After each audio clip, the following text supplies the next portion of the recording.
The floor is yours, sir. Mr. Speaker, sir, I rise to contribute to the debate on the 2023-2024 budget, which was delivered by the Honourable Minister of Finance, Strategic Planning, National Development and Statistics on 30th July 2023. This is the budget for the new Fiji. Let me begin by saying that the most valuable lesson that the Fiji First Party has given Fiji is how not to run government. Out of everything that they lay claim to, that they've left us behind as an inheritance, out of all of them, that is the most valuable, how not to run government. Mr. Speaker, sir, I commend the Honourable Deputy Prime Minister and Minister for Finance for delivering what I termed as a transparent and inclusive budget, with well thought out budget policies to grow the economy, assisting the vulnerable, improving livelihoods, improving basic infrastructure, and maintaining government assets that have been forgotten or ignored in the last 16 years, as the previous government was just trudging along since 2006 in survival firefighting mode, rather than taking care of the very people that voted them into power. The Fiji First government was either unwilling or unable to do anything other than move from crisis to crisis because they refused to consult those who might have been able to help them. One of the lessons of leadership that I learned as a young subaltern is that a good leader should be able to discern good advice from the bad. And once the said advice is received, a leader needs to act swiftly because the lives of people under his or her leadership depends on it.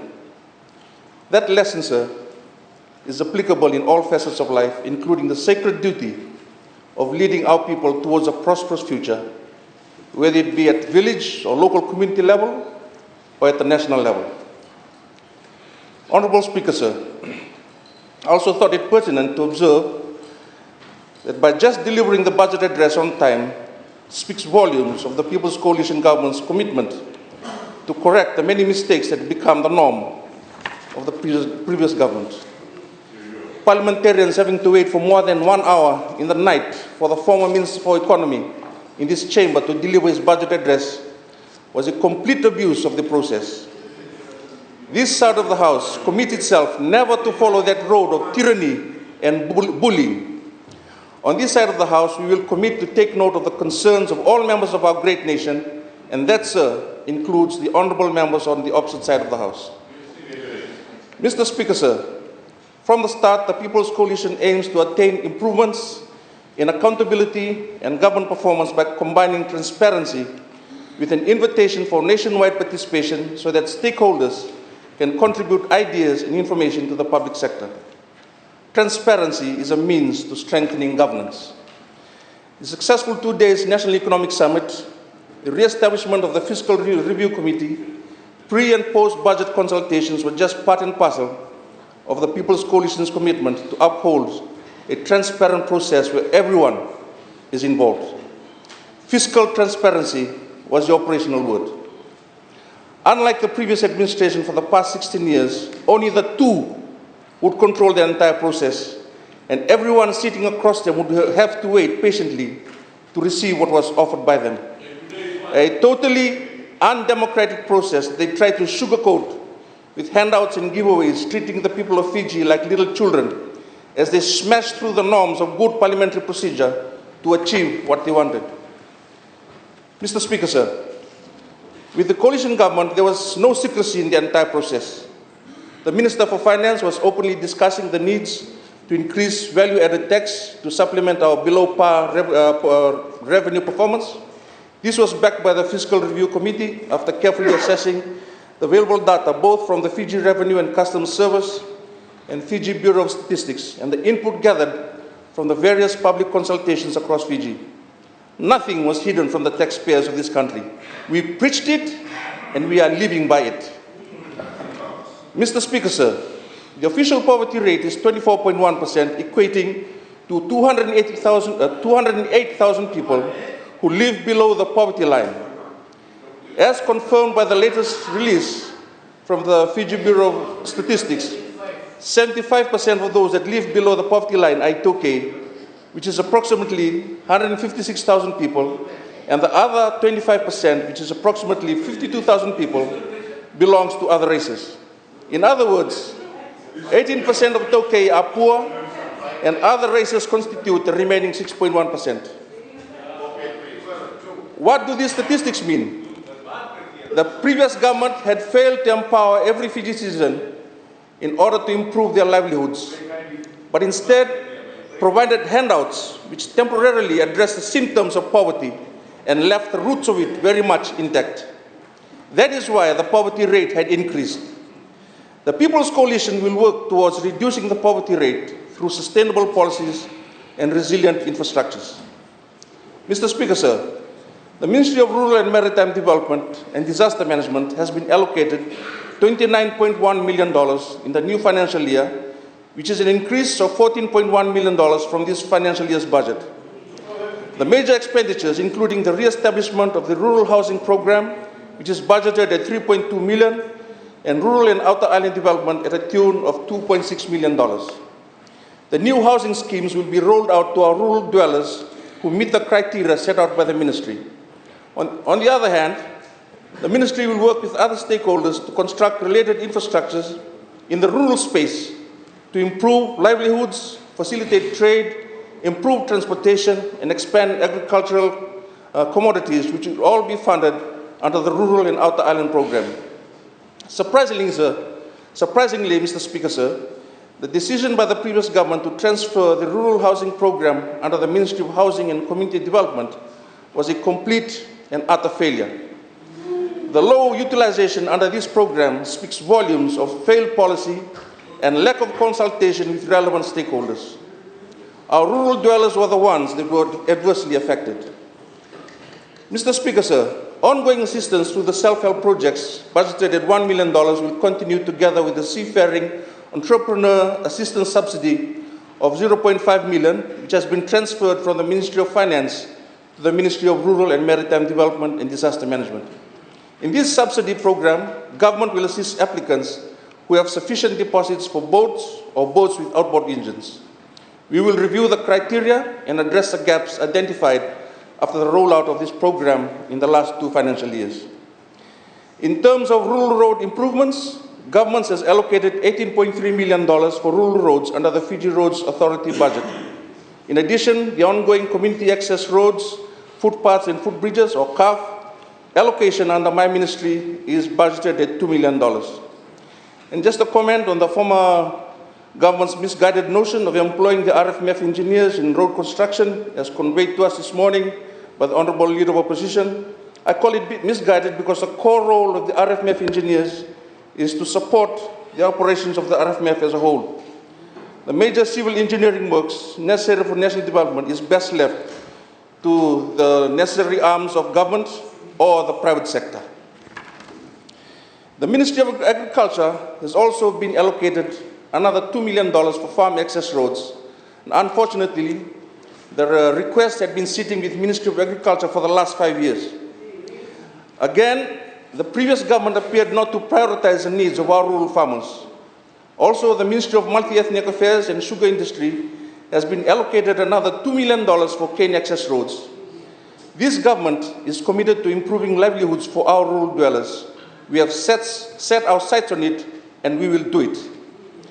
Mr. Speaker, sir, the Ministry of Public Works, Meteorological Services and Transport was provided an additional $5 million for the re-establishment of the Public Works Department.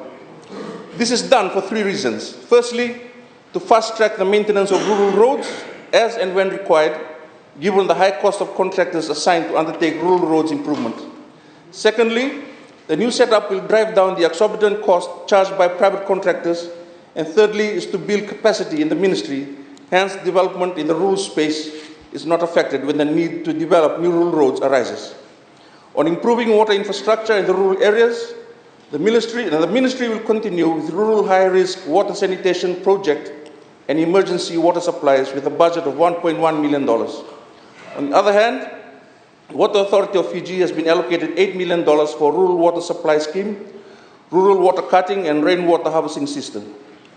The Ministry of Lands and Mineral Resources has been allocated $3.5 million for development of groundwater resources, including reticulation to our rural populace. Another $0.5 million is allocated under Head 50 to improve sanitation for villages and settlements. Mr. Speaker, sir, government has allocated $1.4 million to support the harvest of pine woodlots in Lakamba and Moani in Kandavu accordingly. This is budgeted under the Ministry of Forestry, which will assist the two schemes in selling pine logs to a reputable company in Vitilevu. It is all about empowerment. We want our resource owners to grow. Mr. Speaker, sir, government is also committed to improving service delivery to our people. The ministry has been providing additional funding for our manpower needs, which will strengthen our services to our rural dwellers. Apart from the increased allowances to the Turani Koros, Matantikinas, and Liliu Nyabusa in the new financial year, the advisory councillors will also be getting an additional $27.50 per month, and council chairmen will receive an additional $13 per month. Those under the social pension schemes between the age of 65 years to 69 years, aftercare recipients and other pensioners will receive 15% increases in allowances, and those receiving social pension schemes from the age of 70 years and above will receive additional 25% in the new budget. No one is left behind, sir. Mr. Speaker, sir, the maintenance of rural offices and quarters was not given the priority by the previous government. What we inherited from the Fiji First government were buildings that were falling apart. Roofs were leaking, floors in dismal condition. Some buildings were beyond repair. The ministry has been allocated $1 million for the renovation of quarters in the rural areas. Civil servants occupying these quarters are delighted to hear this commitment from the People's Coalition.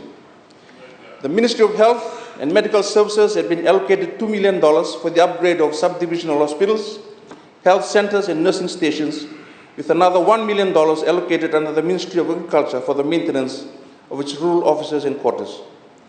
Mr. Speaker, sir, to support rural trade, the Agricultural Marketing Authority has been provided $5 million in the new financial year.